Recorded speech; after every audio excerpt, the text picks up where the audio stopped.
Well, if you're feeling stressed, anxious, or nervous about life after COVID, you're not alone. A recent report finds close to 50% of Americans are experiencing a post-pandemic panic. News 12 Connecticut's Brittany Miller talked with local experts about what you can do to fight it.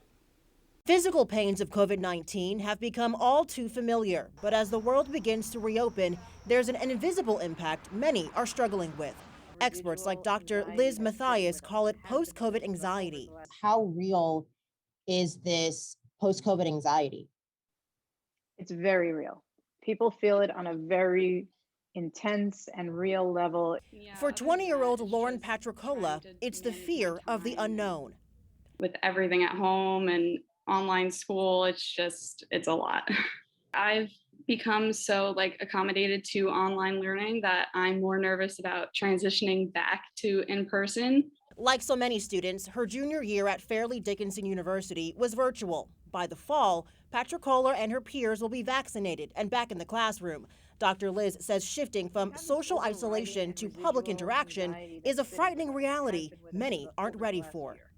And it's this fear of a virus that we don't really still know much about, right?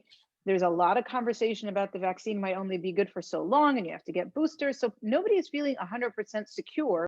According to a recent report from the American Psychological Association, 49% say they're anxious about meeting face-to-face. And here's a local look at a similar study. The New Jersey Hospital Association says about 42% of people who went to the emergency room in the beginning of the year reported symptoms of anxiety, depression, or both.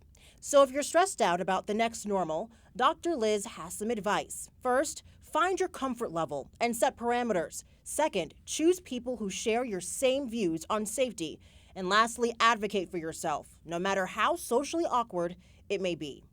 So we're going to have to ask the questions of, can you please move my table so it's 6 feet from that table?